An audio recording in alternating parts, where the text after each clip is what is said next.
বৃক্ষকে দেখেছেন? এই ধরিত্রী থেকে ততটুকুই জল নেয় যতটুকু তার প্রয়োজন। কোন প্রাণীকে দেখুন, এই প্রকৃতি থেকে ততটুকুই খাবার গ্রহণ করবে যতটুকু তার খিদে রয়েছে। খিদে মিটে গেলে আর খাবে না। এবার মনুষ্যকে দেখুন, সে নিজের জীবনে যা কিছু পেয়েছে, বস্তু, ধন, খাবার, শক্তি, প্রয়োজনের থেকে অনেক বেশি লাভ করার চেষ্টা করে থাকে। প্রয়োজনের থেকে বেশি যদি পেয়েও যায় তাহলেও তার কম মনে হয়। এবার এরকম ঠিক কেন হয়? এর পিছনের কারণ কি? কারণ হলো লোভ। লোভের আগুন কিছু এমন হয়, যদি মানুষের মনে একবার প্রজ্বলিত হয় তাহলে শুধু বাড়তেই থাকে। ততক্ষণ বাড়বে যতক্ষণ না আপনি নিজে তাকে বাধা দিচ্ছেন। তবে এই লোভের আগুন নিয়ন্ত্রণ করা সম্ভব। পরিমিতিবোধ, পরিমিতিবোধের চিন্তা। আপনাকে শুধু নিজেকে একটা সরল প্রশ্ন করতে হবে। যখনই মনের মধ্যে কোনো বস্তুর প্রতি, শক্তির প্রতি, ধনের প্রতি, ভোজনের প্রতি লোভ বেড়ে যায়, নিজেকে প্রশ্ন করুন, এটা কি আমার কাছে ততটাই প্রয়োজনীয় যতটা একটা বৃক্ষের কাছে জল, যতটা একটা প্রাণীর কাছে ভোজন? এটা কি ততটাই প্রয়োজনীয়? যদি উত্তর না হয় তাহলে নিজেকে সেখানেই বাধা দিন, সেই ভাবনা সেখানেই ত্যাগ করুন, কারণ সেটাই হলো লোভ। ঠিক এইভাবেই প্রয়োজনীয়তার চিন্তা করে আস্তে আস্তে এই মন নির্লোভ হয়ে উঠবে। আর এই মন প্রসন্ন হয়ে বলবে, রাধা রাধা। সংসারে সকলে উঁচুতে উঠতে চায়, কেউ নত হতে চায় না। সবাই এটা মনে করে যে নত হওয়ার অর্থ হলো তাদের আত্মসম্মান এবং অহংবোধের বিরুদ্ধাচরণ করা। তাদের মনে হয় যে যদি আমরা নত হই, সংসার আমাদের দুর্বল মনে করবে, তাদের শৌর্য এবং তাদের ব্যক্তিত্বের অপমান হবে। কিন্তু এটা কি সত্যি? প্রত্যেকবার নত হওয়ার অর্থ কি সম্মানহানি হওয়া? কখনোই নয়। আপনি নিজের জীবনকেই দেখে নিন। আপনার কোনো অমূল্য জিনিস যদি নিচে পড়ে যায় তাহলে তাকে কিভাবে তোলেন? সেই বস্তুকে তোলার জন্য আপনাকে নত হতেই হবে। আপনি বড়দের আশীর্বাদ কিভাবে লাভ করেন? আপনি নত হয়ে তবেই তাদের আশীর্বাদ লাভ করতে পারেন, তাই না? ভেবে দেখুন, আপনি একটা পথে হাঁটছেন, আপনি দেখতে চাইছেন যে আপনি সঠিক পথে হাঁটছেন কিনা, পায়ের নিচে কাঁটা পড়ে আছে কিনা। কিভাবে দেখবেন? আপনাকে সেই মাথা নত করেই দেখতে হবে। এর অর্থ কি? অর্থ খুব সহজ। প্রত্যেকবার নত হওয়া অনুচিত নয়, সেটা কোনোভাবেই সম্মানহানি নয়। পরিস্থিতি অনুসারে এবং যেখানে প্রয়োজন আপনি নত হতে শিখে গেলে আপনি অনেক কিছুই লাভ করতে পারবেন। জ্ঞান, মান, গুণ, বিশ্বাস। সেই জন্য প্রয়োজন এবং পরিস্থিতি অনুসারে নত হতে শিখুন, এতে অনুচিত কিছুই নেই। আত্মসম্মান থাকা অত্যন্ত প্রয়োজনীয়, কিন্তু তা যেন কখনো অহংকারে পরিণত না হয়। এই বিষয়ে অবশ্যই নজর রাখবেন এবং আমার সাথে ভালোবেসে বলবেন, রাধা রাধা। মানুষের জীবন দেখলে এতে সংকটও আসবে, বিপদও আসবে, অনেক সমস্যাও আসবে। কখনো কখনো এমন সময় আসবে যখন আমাদের আপনজনের থেকে সাহায্য চাইতে হয়। আমরা সাহায্য চাই আর তারা সাহায্য করেও দেন, আমাদের সংকট থেকে মুক্তও করে দেন। কিন্তু যখন এই সময় বদলে যায়, যখন সুখের সময় আমাদের জীবনে আসে, তখন আমাদের মনে একটা অহংবোধ জেগে ওঠে। মনে হয় উপকার আবার কি? সেই ব্যক্তি সাহায্য করেছিলেন তাতে কি? উনি তো নিজের কর্তব্য পালন করছিলেন। সেই ব্যক্তি আমাদের ধন দিয়েছিলেন যখন প্রয়োজন ছিল, তো আমরা সেই ধন তো ফিরিয়ে দিয়েছি, উপকার কিসের? এই ভাবনা অনুচিত। যদি কোনো ব্যক্তি আপনাকে সাহায্য করে থাকে যখন কেউ করেনি, যখন আপনার সব থেকে বেশি প্রয়োজন ছিল, সেই সাহায্য অমূল্য আর সেটা উপকারী বটে। যদি কেউ উপকার করেন তাহলে বিনম্র চিত্তে ভালোবেসে আজীবন তার উপকারের প্রতি কৃতজ্ঞ থাকুন। কারণ সত্যি কথা বলতে এই সংসারে উপকার করার মতো ব্যক্তি খুব কম রয়েছেন, আর উপকারীর কথা মনে রাখেন এমন কৃতজ্ঞ ব্যক্তি আরো কম। সেই জন্য জীবনে কৃতজ্ঞ থাকুন আর আমার সাথে ভালোবেসে বলুন রাধা রাধা। জ্ঞান এবং অহংকার, এই দুইয়ের মধ্যে সম্পর্ক কোথায়? সম্পর্ক ঠিক সেরকম যেরকম হাত এবং কাঁকনের, যেমন চোখ এবং দৃষ্টির সম্পর্ক। এবার আপনি বলবেন এ আমি কি বলছি? জ্ঞান এবং অহংকারের এমন সম্পর্ক কি করে হতে পারে? দেখুন, যে ব্যক্তি জ্ঞানী, যার কাছে জ্ঞান রয়েছে এবং তিনি জানেন যে তার কাছে জ্ঞান রয়েছে, তার মধ্যে নিজে থেকেই অহংবোধ জাগ্রত হয়। খুব কম সংখ্যক এমন জ্ঞানী ব্যক্তি আছেন যারা নিজেদের অহংকারের বিষয়ে আঁচ করতে পারেন। প্রকৃত জ্ঞানী হলেন তিনি, যিনি নিজের জ্ঞানের সদ্ব্যবহার করে অহংকারকে দূর করেন। উচিত সময়ে বুঝে যান, নিজের অন্তর যাচাই করে এই বিষয়টা দেখেন যে তার অন্তরে অহংবোধ জাগ্রত হচ্ছে এবং নিজেকে সেখানেই থামিয়ে দেন, যাতে অহংকারের পথে তিনি অগ্রসর না হয়ে যান। এই অহংকার কখন উচিত, কখন অনুচিত, কখন প্রয়োগ করা উচিত, উচিত নয়, কখন বাধা দেওয়া উচিত, এটা শেখা অত্যন্ত প্রয়োজনীয়। আর যদি এটা আপনি শিখতে পারেন তাহলে আপনি একজন জ্ঞানীও হয়ে উঠবেন এবং সুখীও থাকবেন। তাই মনে রাখবেন, এই জ্ঞান নিয়ে কখনোই অহংকার করবেন না, বরং সবসময় নিজের অহংবোধের বিষয়ে প্রকৃত ধারণা রাখবেন।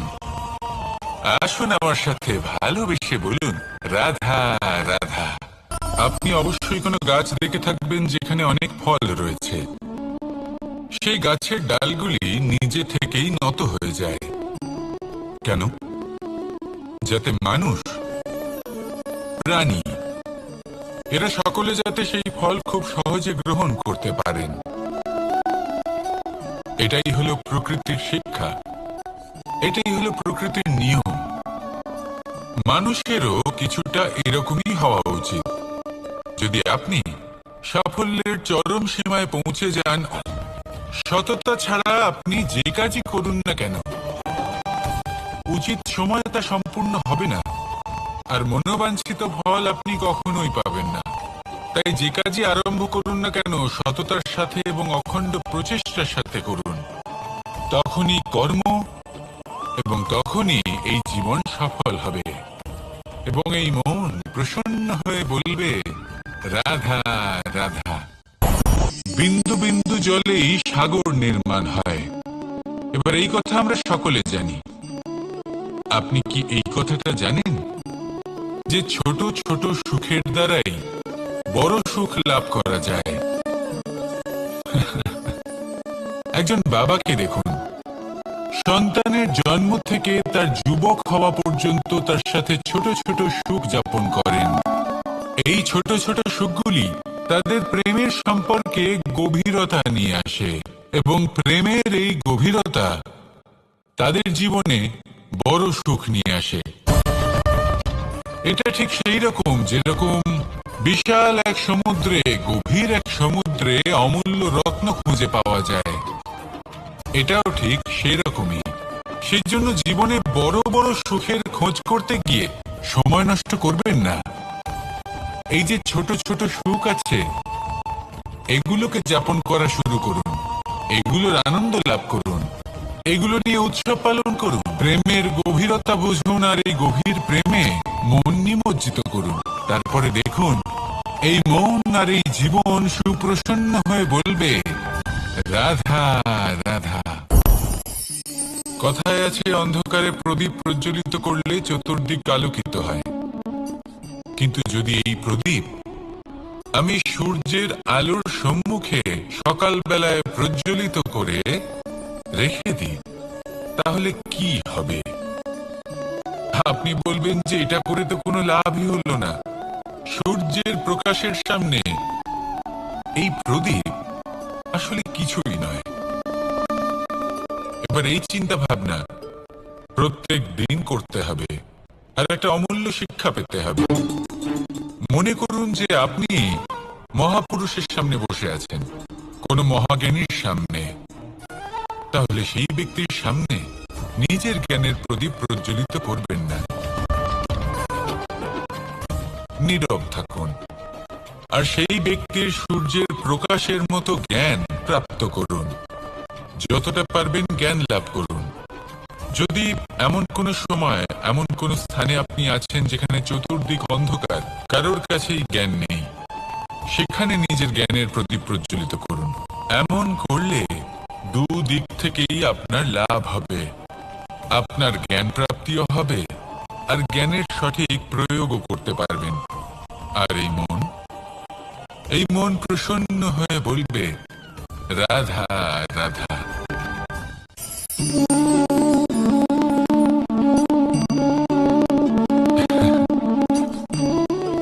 ঘুমের মধ্যে আমরা বিভিন্ন ধরনের স্বপ্ন দেখি, কিছু সুখের, কিছু দুঃখের, কিছু অত্যন্ত ভয়ানক। কিন্তু সত্যি কথা বলতে এর উপর আমাদের কোনো নিয়ন্ত্রণ নেই।